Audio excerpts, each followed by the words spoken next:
150 Screencast. My name is Madison Puchet. I'm a freshman from Sault Ste. Marie, Michigan. I am an IPHS and Educational Studies major and want to become an occupational therapist. What is a criterion reference test? A criterion reference test is an assessment that measures performance based on a predetermined criteria and is found in most schools in America. It evaluates what has been learned based on curriculum. This would be something such as an ACT. What is a formative assessment? A formative assessment checks for understanding during the learning process. It monitors learning by identifying strengths and weaknesses. It is a low-stakes kind of assessment. An example would be turning in a research proposal for feedback on what is good and what is not. What is a summative assessment? A summative assessment is an evaluation of students' learning at the end of a time period. It's a high-stakes type of assessment. An example would be a midterm or final project. This can be seen in the figure as a lot of formative assessments adding up to one summative assessment. This can also be seen as a snowman.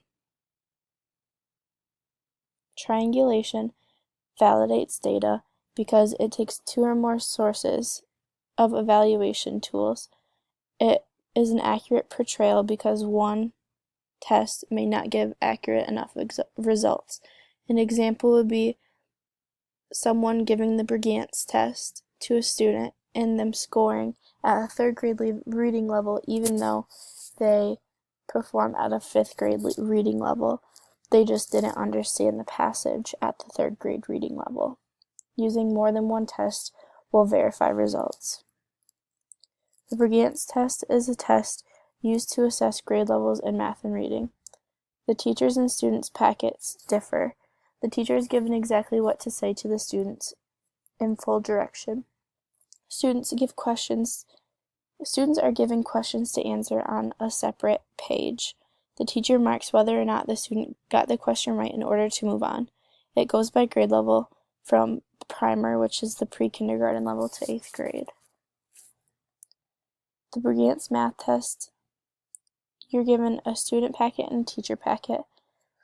The teacher is given instruction, like in this picture here is the teacher instruction. So in this example, the teacher says, write the hundredths, tenths, and ones in each number. And then right under it, the teacher says, use the symbols for greater than and less than to compare each pair of numbers. This teacher is given exactly what to say, so there are no biases. We must get an 80% or a 16 out of 20 to be considered proficient and move on to the next grade level. The Brigance reading test is a lot like the math test in that the student is given a packet and the teacher is given the answer packet. The teacher is given exactly what to say. The student has passages with questions referring back to the passage. There's usually a Form A and a Form B, and the teacher is given Form A or Form B.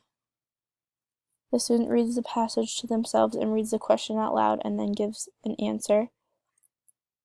The teacher keeps track of whether or not the student got the answer right and must have a 4 out of 5 to move on to the next grade level. When I did my assessment for a student, I found that she was at a 5th grade reading level. She had the most trouble pronouncing words, and those are the questions that she got wrong most often, and she consistently got a 3 out of 5 after the 5th grade level, so that shows that she's at a 5th grade level. Planning instruction. These results will be useful because I want my student to improve one grade level this year, so I'll find reading passages that will challenge her.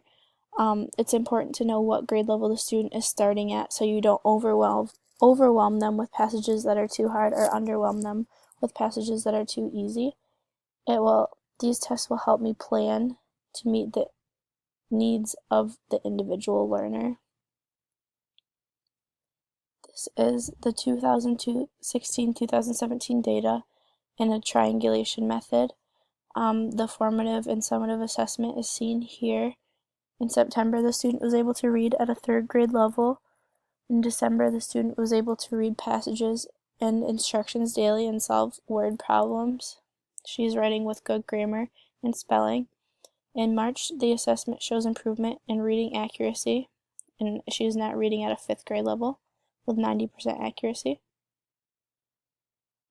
In the teacher observation report in September, the teacher observed that the student was able to read a story and understand most of the questions at a 4th grade reading level and works well with others.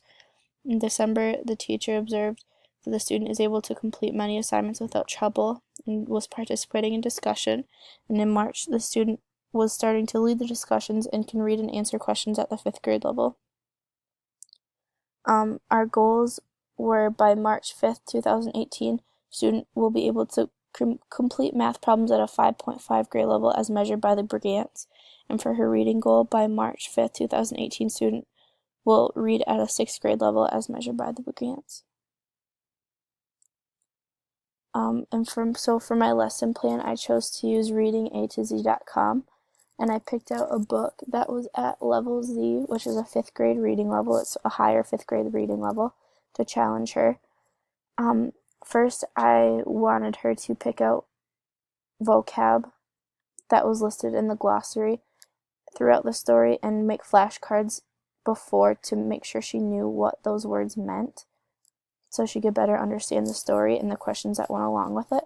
And then she would fill out the worksheets with questions, and this one, and for example, use some of the vocab, and the student would write a synonym and then a sentence using that word, and that's just to check for understanding that she did know what those words meant.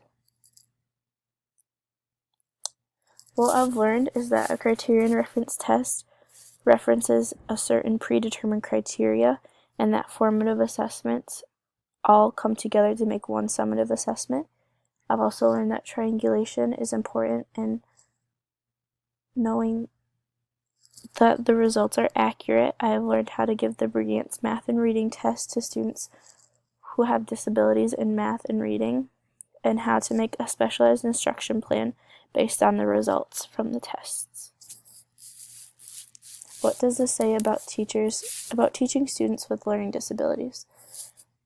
All students learn differently, and it may take different methods to find out how your specific students will learn. So it's important to make specialized instruction for each student. A lot of the students want to fit in, so they may not right away want to do whatever assessment you're giving, but you have to learn how to make them want to learn. I've learned that in the assessment that I gave, the student had trouble recognizing the difference in sounds and letters for reading, and then in math had trouble recognizing differences in numbers and signs, for example, greater than and less than signs. These students don't have a very good rote memory, so it's very hard for them to remember these certain tasks to use later on, so it's hard for them to build on what they know, and that it's very important to find time for individualization in these assignments to help them grow as a learner.